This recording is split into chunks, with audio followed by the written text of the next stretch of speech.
为了小伙伴们更加便捷的查询参考，我们对小白测评微信公众号后台数据做了改版。以后你只要看到我们出了某款机型以测评为名称的视频，例如三星 S8 测评，你只需要在微信公众号后台直接回复机型名称三星 S8，即可查看更加全面的数据。不光有实拍阳刚对比，还有性能、跑分、发热、续航等等众多实测数据。以后你买机或者给别人做参考，只要我们出了测评视频，你都可以随时在微信公众号后台回复查看。小白测评微信公众号做你的实时测评数据助手，免费的，赶紧上车。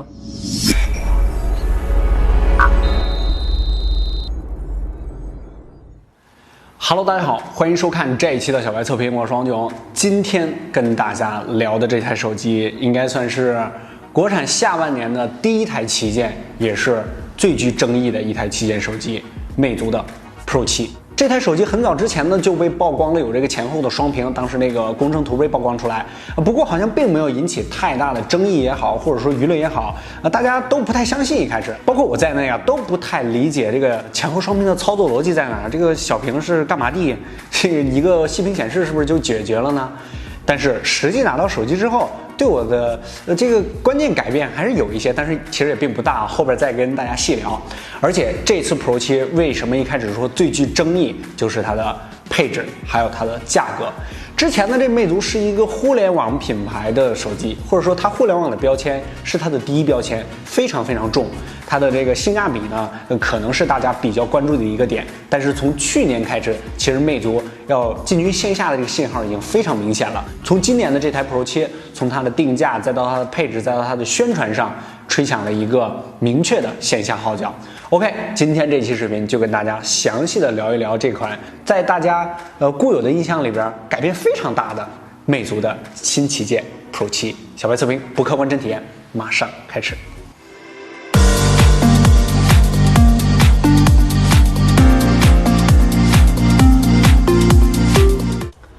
时隔1年0 3个月，魅族终于发布了今年年度旗舰 Pro 7。这次 Pro 7可谓是极具争议啊，有创新也有不足。而魅族去年的发展呢，也并不是一帆风顺。6月的时候有一个重大事件啊，高通以魅族侵犯其通信专利为名，将魅族告上了法庭，并且向魅族索赔5.2亿啊，这是一个巨大的数字。魅族呢也是不服软，认为高通的专利费呢收费并不合理。为此，魅族还在6月28号特别召开了一场媒体发布会，暗指高通黑箱操作啊。直到魅族在去年的12月底才与高通的专利战呢达成和解，大家还是要和气生财嘛。而当时魅族呢要拿出一款搭载高通高端处理器的机型呢，最快也要12个月，那也就是要等到今年的年底了。而三星今年的猎户座高端处理器呢还没有对外开放，魅族这个小弟也不能提前拿到，所以只能靠联发科的 X30来扛大旗了。而这一次除了处理器之外，背部也增加了一块副屏，也是非常有争议。正面来看 Pro 7略显平庸，并没有什么特别的地方，相比于之前的变化，机身四角略显阳刚了一些，依旧是正面指纹识别非常好用的 MBAC 键，然后就是在咱们上手里说的光线和距离传感器集成到了听筒里面，致敬了谁啊？在大家去掉 3.5 毫米耳机孔以节省内部空间的时候， Pro 7依旧比较良心的保留了耳机孔，在这个时候保留我觉得还算是可以的。而背面的变化呢就比较大了， Pro 7在上头的下方呢增加了一块小屏幕啊，魅族叫做画屏，很多人调侃叫做痔疮啊。对于这个背面屏幕的设计呢，也有人给开玩笑给 P 成了冰箱，但是良好的工艺让这块屏幕看起来在背面并没有太大的违和感，也一点都不突兀，与机身衔接的很紧密，也没有缝隙，与魅族的 logo 斜角对称。天线条这次处理的更加隐蔽，在机身上下顶部相对于第一代的一刀切天线技术要好了不少，色差控制的也不错。我们这款黑色的表面是主流的磨砂处理，现在各家呢都在发力全面屏，但是魅族 Pro 7的正面呢比例并不太高，估计魅族的全屏手机要等到年底或者是明年。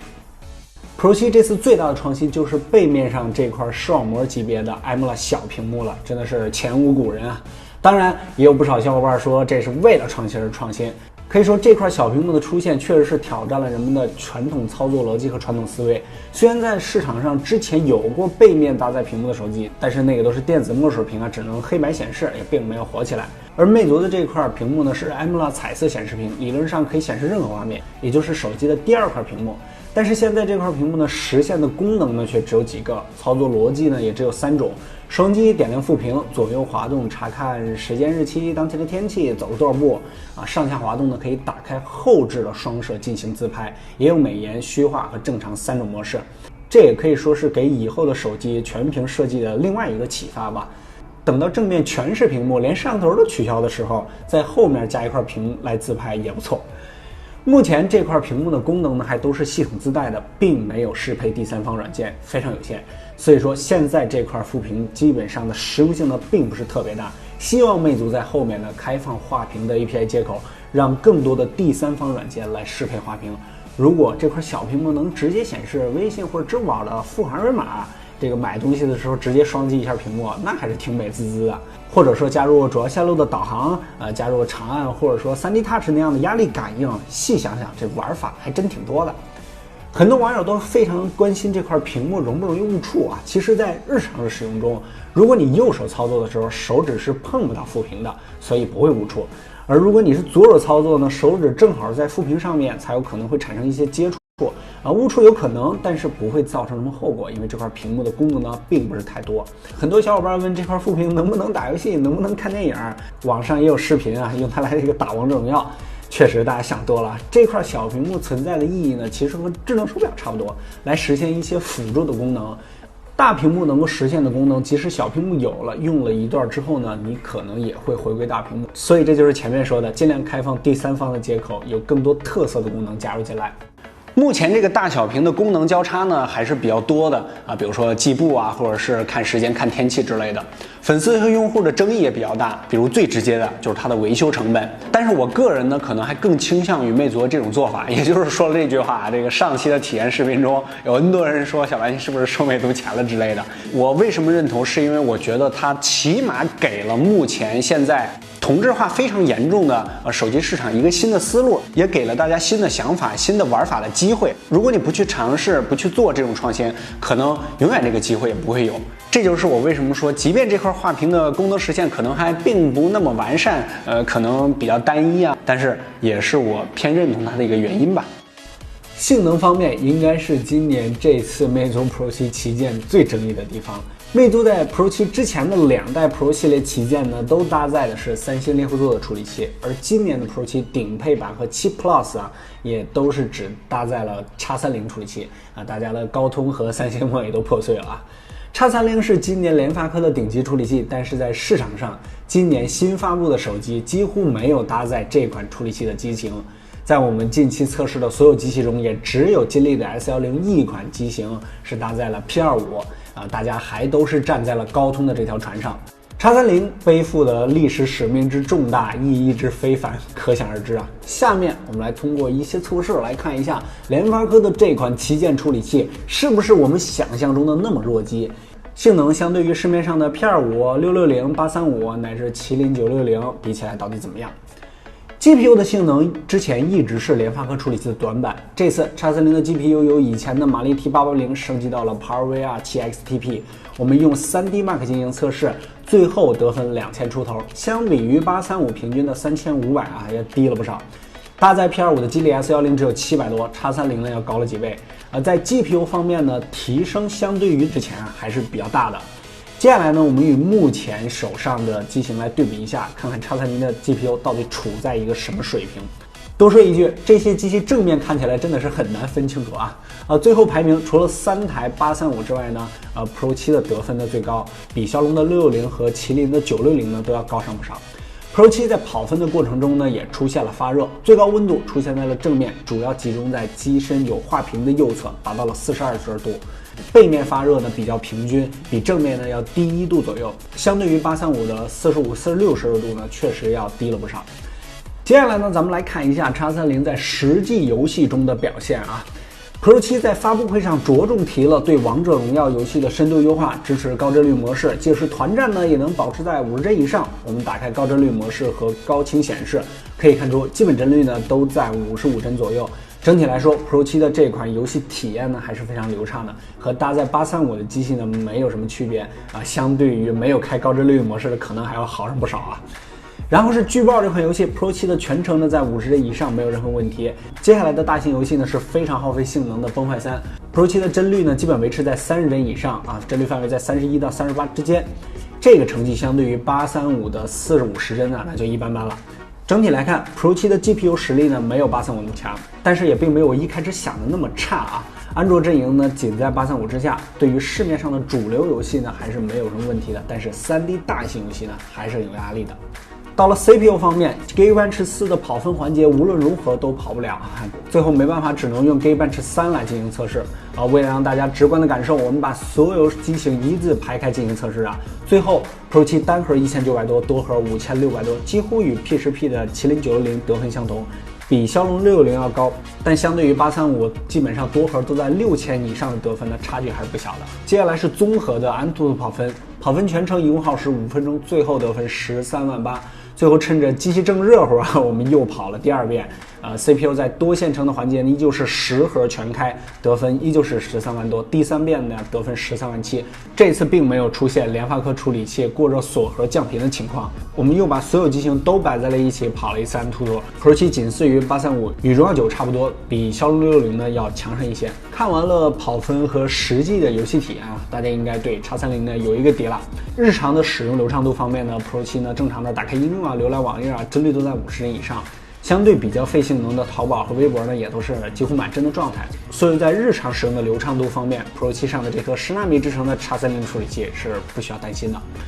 接下来呢就是小白测评的特色测试啊，我们手里这台 Pro 7的高配版呢，运行内存呢有4G， 在这个旗舰机都是满天6G 起步，8G 也不嫌多的时代，4G 呢确实有些保守。我们这次测试打开20款常用应用，看看 Pro 7能保留多少后台。可以看出 Pro 7在打开这些应用的过程还是非常流畅的，反应呢都很快。全部后台运行之后又重新打开第一个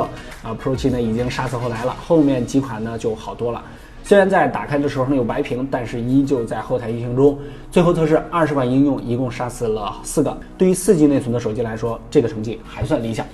接下来呢是让大家看得眼花缭乱的速度测试啊，一共是7款手机，还是上面20款应用，让其全部后台运行，然后再打开一次，看谁的速度最快。这是一项闪存、内存与调教性能的综合测试。7部手机同时开始，第一个应用几乎是同时打开，但是到了第2个应用的时候就开始出现差别了，然后后面的差距越来越大。1分27秒的时候，1+5已经完成了第一轮，而 Pro 7是2分05秒的时候完成第一轮。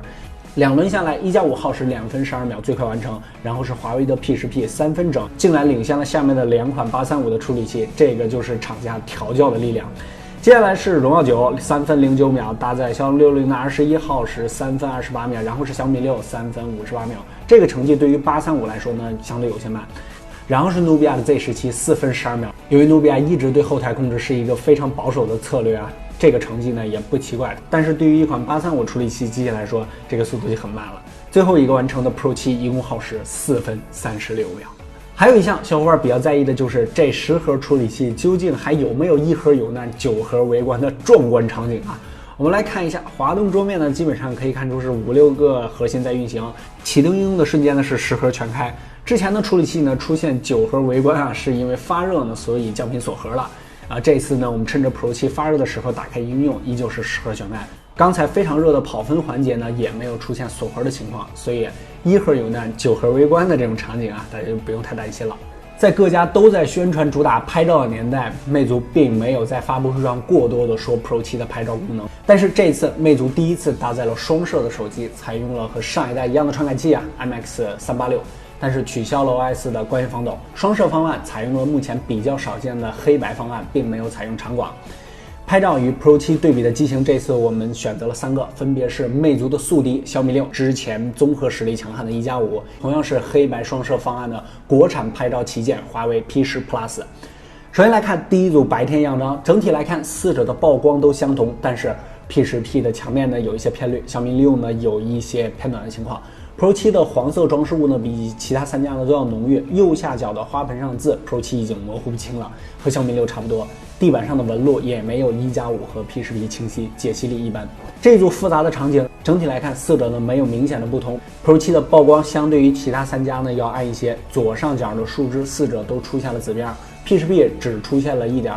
Pro 7和1加5的程度相同，小米6则是比较严重。对面的广告牌 Pro 7和 P10P 相同，都有些看不清了。1加5解析力最强、最清晰，而小米6呢已经模糊一片了。这组 Pro 7的曝光呢，相对于其他3家稍暗。1加5的地板呢有些偏红，看一下对面牌子上的字 ，P10P 呢可以看出来有一些没对上焦啊。Pro 7呢也出现了模糊。没有1加5和小米6来清晰。然后是微距对比，四者的表现都不错，花朵的颜色还原呢也都比较准确。整体来看 ，P10P 的画面呢有些偏冷，四者的虚化呢也都相当，没有什么明显的差距。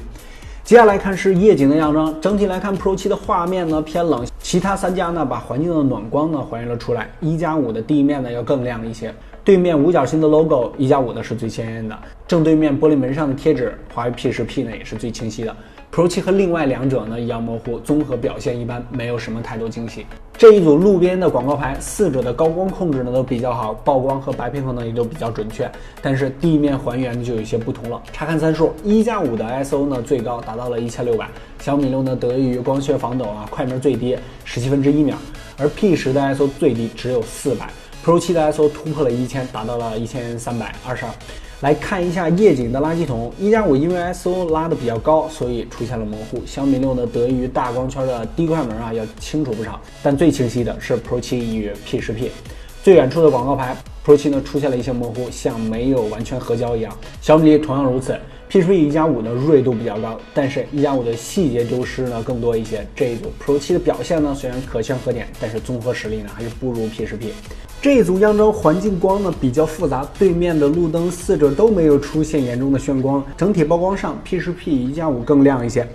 Pro 7与小米6的地面呢都有一些欠曝，夜空的噪点上 P10P 与 Pro 7呢控制的都比较纯净，这也体现出了黑白双摄的优势啊。小米6的天空噪点呢是最明显的，放大看一下远处的广告牌 ，Pro 7与1加5小米6高光细节丢失严重 ，P10 Plus 细节保留最多。双摄对比环节肯定要有人像啊，这组人像虚化对比可以说四者出现了比较大的差别啊。Pro 7的虚化效果与 Z17 非常相似，都是虚化比较明显，有点虚化狂魔的意思。但是人脸的面部呢有点欠曝，小米6也是面部曝光不足，1加5好一些，但是噪点呢又比较多。P10P 曝光正常，但是也开启了德味这个模式啊，有些发黄。各家在色彩方面呢表现的不是特别好，抠像方面，作为新人的魅族 Pro 7呢，边缘识别算法呢有一点出乎意料啊，这个帽子和肩膀都比较准确的识别出来，眼镜边框有一些模糊。接下来这组葛优瘫啊，这个场景光线呢比较复杂，面部同样有高光和阴影，四者的差距呢没有像上一组那么大，面部曝光都比较正常。P10P 依旧是德味模式，Pro 7呢有一些偏红，1加5的亮部处理得很好，但是暗部全是噪点。小米6呢相对正常，抠像方面四家都出现了一些没有识别准确的地方，比如耳朵附近啊，但都不是太明显，不放大呢也基本都看不出来。通过4白3夜2人像的对比 ，Pro 7的白天和夜景环节呢解析力并不算太好，因为1000万的像素在现在真的是占不了什么优势。不过白平衡呢还原准确，没有出现比较大的问题。比较遗憾啊，这个没有赶上我们上半年国产旗舰双摄对决的那个大视频。人像环节，我以为魅族第一次做可能算法会比较差啊，但是没想到还算可以。背景虚化方面虽然与 Z17 一样偏向于浮夸，但是算法比 Z17 呢要好一些。只是从各家的第一组人像来看，即使是国内的第一梯队，在虚化方面呢也都没有做到张张能用、张张都好的程度。所以说手机拍照虚化算法这条路，各家都还有很长的路要走。为了小伙伴们更加便捷的查询参考，我们对小白测评微信公众号后台数据做了改版。以后你只要看到我们出了某款机型以测评为名称的视频，例如三星 S8 测评，你只需要在微信公众号后台直接回复机型名称三星 S8，即可查看更加全面的数据。不光有实拍样张对比，还有性能跑分、发热续航等等众多实测数据。以后你买机或者给别人做参考，只要我们出了测评视频，你都可以随时在微信公众号后台回复查看。小白测评微信公众号做你的实时测评数据助手，免费的，赶紧上车。系统方面 ，Pro 7上搭载的是基于安卓7代人的 Flyme 6.1。以往魅族的发布会上呢，都会多少讲一些 Flyme 的变化以及新功能，而这一次的发布会上没有提到 Flyme 的系统也没有什么特别的新功能，反而之前的实验室功能、这个应用分身功能还都不见了。这一次呢，也可以每一次点亮屏幕呢切换一张锁屏壁纸，但是这些图片的质量有些参差不齐啊。系统流畅度方面没有任何问题，最基础的滑动桌面呢基本都是59帧，浏览网页呢也都是50帧以上，不会出现什么卡顿掉帧的情况。当然，这机器我们也没用多久啊。这次 Pro 7上针对于画屏呢，还增加了一个休眠 MP3长按电源键呢就会出现，点击进入呢手机就会关机，然后副屏呢会显示一个音乐播放界面，按电源键呢也可以点亮或者是熄灭屏幕。左右滑动呢切换音乐，上滑可以查看播放列表，基本上呢就是一个小 MP3 镶嵌在里边，但是就只能播放下载音乐了，因为手机是关机状态，没有联网。副屏上呢也显示了时间和剩余电量，这个功能还挺有情怀的啊。小白那个时候是何等的喜欢魅族的 MP3，不过那个时候一个魅族的 MP3 对我来说绝对是个奢侈品。这个情怀 MP3 的功能在飞机上还是比较实用的，但是你得花点时间跟空乘小姐姐多解释几句。屏幕方面 ，Pro 7搭载的是一块5.2英寸的显示屏，分辨率 1080P Plus 5.7英寸 2K 的屏幕，都是 AMOLED 材质。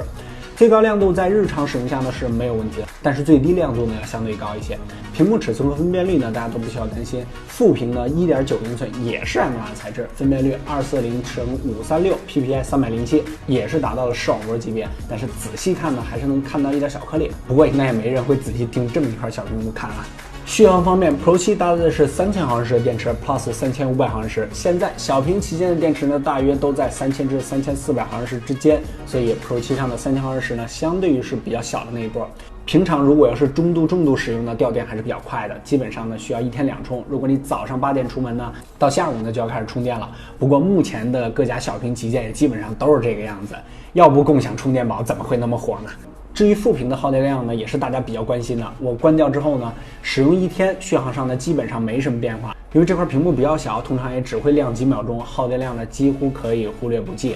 不用担心小屏的耗电问题了。充电器的额定功率最大到24瓦，但是在实际使用中呢，最大功率只有17瓦，边玩边充的速度呢为10瓦，但是实际充电速度还是不错的，半小时充电59%，1个小时就可以充到84%，0到100呢一共耗时1小时20分钟。但是我们发现 Pro 7在充到100%之后呢，还是有1到2瓦的交流充电的，大概过个几分钟呢才会变成0.1瓦完全充满。这个和之前这个1+5还有 OPPO R11那个 Work 闪充是一样的。看来这个高瓦数的充电呢都有这个问题，应该是为了保护一下电池。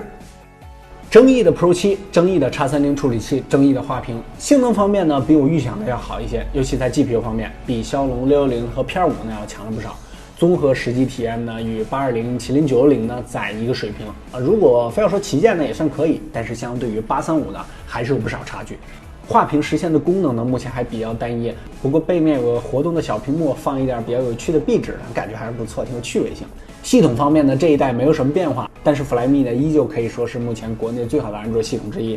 拍照实力方面呢，像素不高，解析力呢占不到什么优势，但是人像的虚化算法方面呢还不错，没有因为第一次做双生的就比较差，相机的综合表现呢还可以。最后我们再来说一下售价，这也是这次 Pro 7最争议的一个地方，因为这一次又没有用上最顶级的处理器，妹友们已经是有一点点不爽了。但是这次价格呢 ，Pro 72880起步 ，Pro 7 Plus 3580起步，6+128的顶配版更是到了4080的。这也是魅族有史以来最贵的一款手机，这个售价确实是有些出乎意料。相对于较高的售价，原因我想可能有2个：总投入2-3千万的画屏，还有就是比较明显的进军线下的信号。本来魅族线下呢都有一些门店，重新发力线下呢，相对来说可能会更顺利一些。我也首次在机场见到了魅族 Pro 7的广告牌，这也是我第一次在线下见到这个户外屏幕上的魅族的广告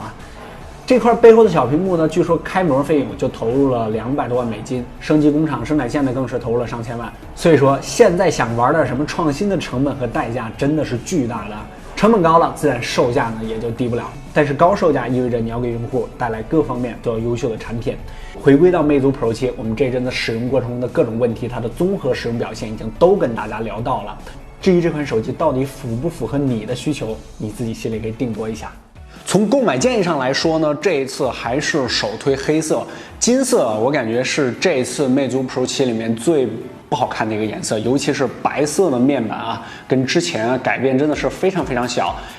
廉价感是比较严重的。因为这台手机黑色感整个的品质还有精致感确实要比浅色系要好了很多，不信你可以去找一家线下门店去看一下。拉丝版本呢是非常少的，其实这个黑色拉丝版是最好看的，但是磨砂版应该是最多的一个。虽然存在着咱们前面聊到了种种争议，但是好在魅族把这个机器给做出来了。因为之前我有听传闻啊，这个魅族 Pro 系列呢可能要拖到年底，就是因为处理器方面。但是这次魅族选择了另外的一条路。大量的广告，还有就是魅族已经有的一些线下的底子，可能做起来更加容易一些。魅族可能很早之前就做出了战略上的调整，其实从去年信号都比较明显，只不过是老的魅友或者说粉丝们不太买账，或者说不太适应也好吧。这次 Pro 7如果要是站在一个机油或者是老魅友的角度上来讲，拼性能、拼配置，确实是拼不过，差距之前咱们在视频中也都跟大家聊到了。但是在拿不到更好的处理器的情况下，做出的改变和创新点，可能这个是魅族自身在发展的角度上更多考量的东西。OK， 说了很多啊，各方面基本上都跟大家聊到了。这一期颇具争议的魅族 Pro 7就跟大家聊到这儿。这期还是以测评为结尾的视频，欢迎大家关注我们的微信公众号小白测评，在后台回复魅族 Pro 7这几个关键字，更多详细的数据你可以随时查看。OK， 本期的这个奖品呢来头不小啊，就是魅族这次连同这次 Pro 7一起发布的旗下的旗舰耳机 Flow， 这款耳机呢精致感非常不错，在这个开箱体验中呢跟大家聊到了，因为说实话我对音频方面真的不是特别的了解，所以说这期测评中呢也并没有带到这款耳机。小白测评就是不知道的一定不说啊。售价是599块钱，真的是不便宜啊，600块钱。参与方式呢还是非常简单啊，关注我的新浪微博小白 MTX， 转发这期视频的置顶微博，随便圈一个你的好友就可以了。我们会抽出一个小伙伴送出这个 Flow 的耳机。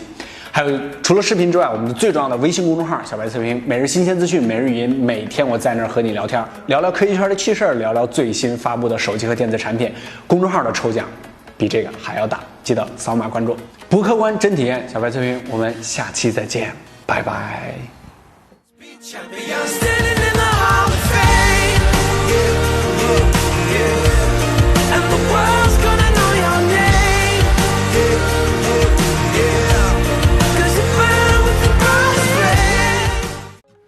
OK， 录一个简单的小花絮，其实也就是聊一下目前的这些手机，闲扯几句。魅族这边呢，其实今年我觉得是有点这台手机来说，其实有点遗憾的。它本来可以配一个很好的处理器，我相信如果要是配一个8895的处理器，然后这个售价，或者说哪怕再比这个售价稍微再高一点，比如说再贵个100-200块钱，大家可能这个争议啊，声音可能就不会这么大了。因为魅族今年确实也是比较难，也没什么办法。只有 X30是它能拿得着的最好的处理器。然后目前国产的这个手机今年发布的这些旗舰来说，有非常明确的2个信号。第一个就是瞄准了线下这块市场，包括小米这边，别家呢也是刚说的2派吧，包括魅族这边也都是瞄准了线下的这块肉，不能让 OV 自己把线下的这个肉全吃了，是吧？还有就是包括一加，包括 Nubia 这边坚持在做线上的这个渠道。一加这边其实还好，它这个海外市场还是比较大的，但是 Nubia 这边由于有中兴这边非常强大的一个后盾吧，华为这边是一骑绝尘了，就是确实是拉下了后面的这些品牌，距离不小，想要是撼动华为的位置，基本上已经不太可能了，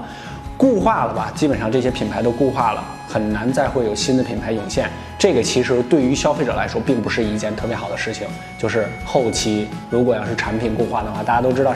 玩相机的应该都知道，就是挤牙膏的情况。所以说，有一些创新啊也好，或者说有一些改变也好，还是能看到，还是很不错的。因为到后面你可能就发现，就是苹果它品牌固化了之后，到现在那屏占比还那样。今年可能改变会比较大啊。线上的品牌的这个性价比依旧还是比较高的。难得OPPO 今年出的这个21还不错，然后从各方面啊性价比来说也都可以。女生的话直接就买21，我觉得就没有问题了。如果要是机油的话呢，我今年可能更建议1+5，或者说努比亚 Z17。小米跟这个魅族这边呢，系统这边很占优势，本来应该是线上机的领头羊的，但是今年都是遇到了一些问题，小米这边机器比较水桶，非常水桶，然后魅族这边处理器性价比是吧？好了，闲扯啊，就跟大家聊到这儿，关注微信公众号，拜拜。